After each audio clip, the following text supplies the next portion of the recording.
5 erros de interpretação de Holter que podem mudar a conduta do seu paciente. Olha, me chamo Bruno André, sou arritmólogo e trabalho com Holter já há alguns anos, muitos anos.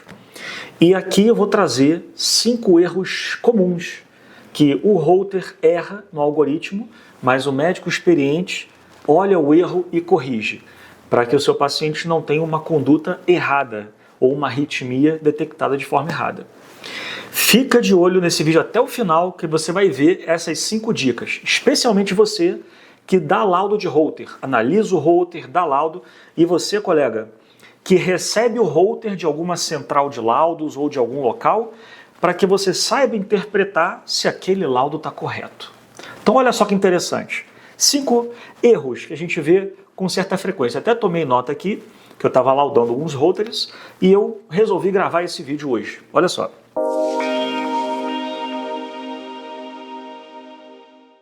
Arritmia sinusal no jovem. O jovem tem uma arritmia sinusal natural, que o coração varia com a sua frequência cardíaca.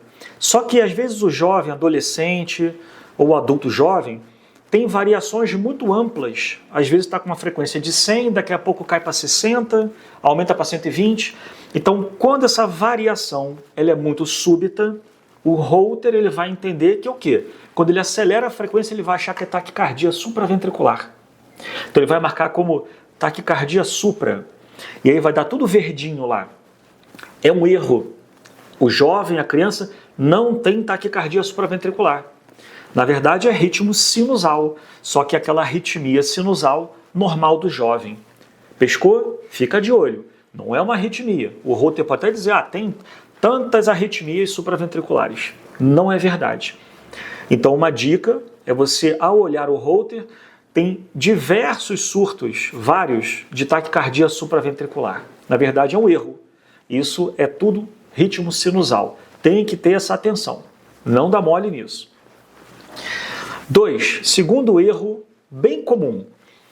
Quando você tem uma extrasístole supraventricular aberrante, uma ectopia atrial, por exemplo, que desce com bloqueio de ramo, o QRS fica largo. E aí o Holter interpreta como é uma extrasístole ventricular. Então precisa-se ter atenção de olhar uma onda P antes do QRS. Isso é muito importante, tá? Então esse é um erro comum e o médico que lauda precisa corrigir isso. Não colocar como arritmia ventricular. Corrigir como arritmia supraventricular. Então as extrasístoles aberrantes, ou seja, atrial com QRS alargado, tem um prognóstico bem melhor e na verdade isso não tem nenhuma gravidade. Isso é um erro do aparelho, do algoritmo, e que o médico tem que saber localizar se é uma extrasístole atrial ou ventricular, tá? E tem que corrigir lá. Bom, 3. Um outro erro comum de interpretação. Quando o paciente tem uma fibrilação atrial, mas a frequência está controlada. E aí, às vezes, o batimento não varia tanto e o Holter não identifica aquele surto de fibrilação. Isso não é comum. Geralmente o Holter, quando a pessoa entra em fibrilação, o batimento fica muito irregular e o Holter já pega logo. Mas eu já vi casos de fibrilações que o Holter não identificou. E por isso, porque o batimento não fica tão acelerado e irregular, então o algoritmo do Holter acha que é um batimento normal. Mais uma vez, o médico que lauda, ele tem que identificar se achar um ritmo de fibrilação e marcar aquele período como um ritmo de fibrilação. Tá? Isso é muito importante.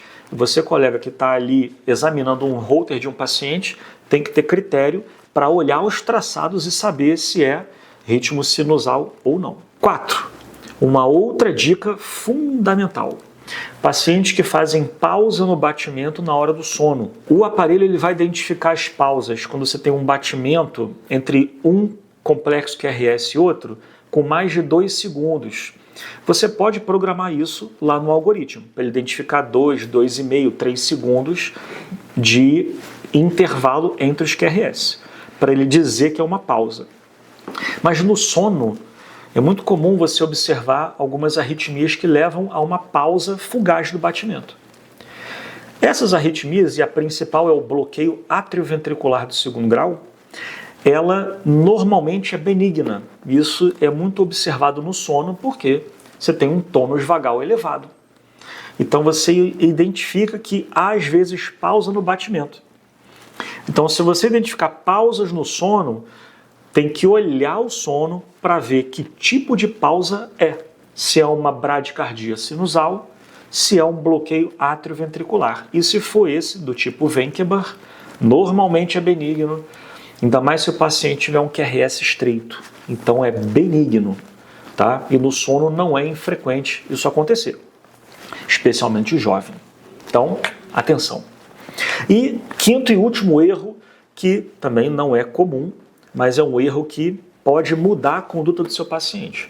Aquele paciente que tem pré-excitação intermitente. E aí, quando ele entra em pré-excitação, o Holter ele vai identificar ou é que é ritmo de marca-passo ou que é um batimento ventricular, né? Um QRS ventricular. Então, na verdade, não é. É uma pré-excitação intermitente. Então, a gente tem que saber diferenciar um complexo QRS de pré-excitação de um complexo QRS de bloqueio de ramo e de um complexo QRS de arritmia ventricular ou estimulação de marca-passo. Então isso, pessoal, é algo que você precisa saber ver o eletro. Sendo Holter ou não, conhecer o eletro. E o Holter nada mais é do que um eletro com 3 canais, né? São derivações modificadas que é um eletro. Então, você saber identificar o eletro, saber dar o diagnóstico é o primeiro passo. Segundo, conhecer o sistema Holter e conhecer o algoritmo. E terceiro passo, analisar essas dicas que eu dei, que é bem importante. Tá aí, 5 erros que o Holter pode trazer. Não é tão comum no dia a dia. Os 2 primeiros são muito mais comuns, mas são erros que podem modificar a conduta do seu paciente. Se você identifica algo e está errado, começou errado, termina errado. Então não pode. Começa a tratar o paciente errado, não pode. Isso pode até mexer na sobrevida da pessoa. Pode dar problema.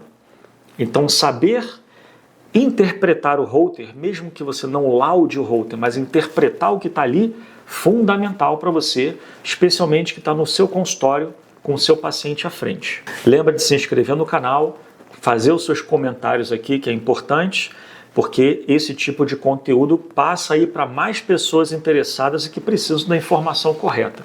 Então, entra aqui no canal, dá um like e comenta também, que é importante. Qualquer dúvida, se tiver, pode colocar aqui e a gente vai debater nos comentários.